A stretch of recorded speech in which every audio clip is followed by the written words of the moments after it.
Si, mais on m'a fait comprendre que tu ressens un truc pour moi. Non.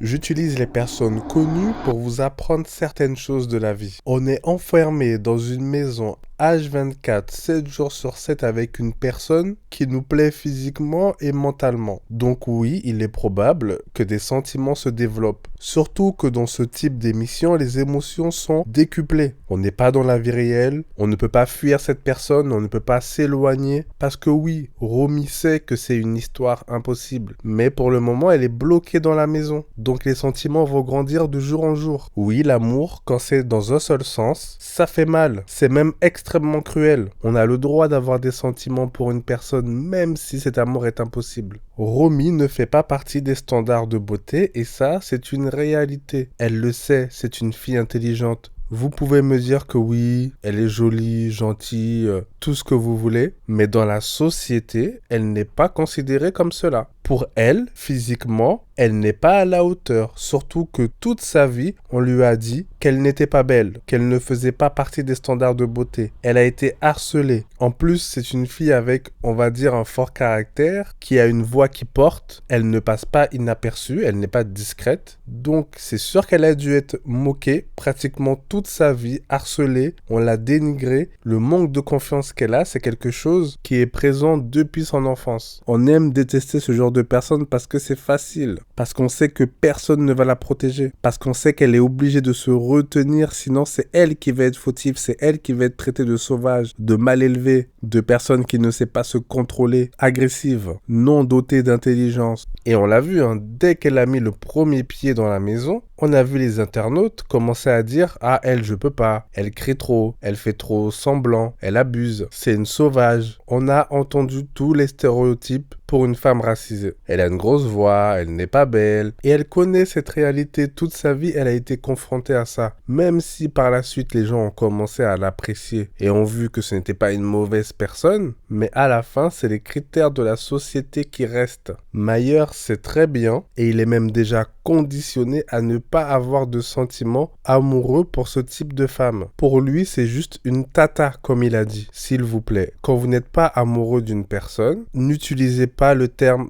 tata, s'il vous plaît, surtout qu'il n'y a que quelques années de différence. Tu peux dire, c'est comme ma sœur, c'est comme ma cousine, c'est comme ma meilleure amie. Il n'y a pas de problème. Mais tata, surtout utilisé d'où elle vient, c'est limite une insulte. Si la personne ne fait pas partie de ta famille, l'appeler tata, c'est humiliant. Et le fait que lui utilise ce terme-là, c'est comme si Romy était sa nounou. Vous voyez les nounous qui font à manger, qui font le repassage, qui vont promener le petit. C'est peut-être même l'enfance que Mayer a vécue. Elle lui fait penser à ce genre de personne. C'est comme si pour lui, Romy, elle avait 30 ans de plus que lui. Est-ce que vous comprenez un peu? Pour lui, c'est juste une nounou qui lui fait à manger. Elle repasse même ses habits. Alors vous allez me dire, mais si elle sait tout ça, pourquoi elle s'est confiée? Déjà, on ne contrôle pas forcément les sentiments. Et justement, elle avait besoin de se confier. Elle l'a fait en off avec quelqu'un qui lui dit tout le temps, mais non, je ne vais pas te trahir, fais-moi confiance, tu peux tout me dire, je ne vais rien dire. Arrêtez de croire que parce que c'est une personne racisée, elle n'a pas de sentiments, c'est pas un robot. Elle éprouve des choses, elle est dans une maison, il y a beaucoup de pression. Elle sait très bien qu'elle ne doit pas, mais ses sentiments, elle ne les contrôle pas. Donc oui, elle a trouvé un petit moment pour lâcher la pression, pour se confier un minimum. Ensuite, Ahmed, c'est un co. C'est vraiment une enflure, j'ai envie de dire.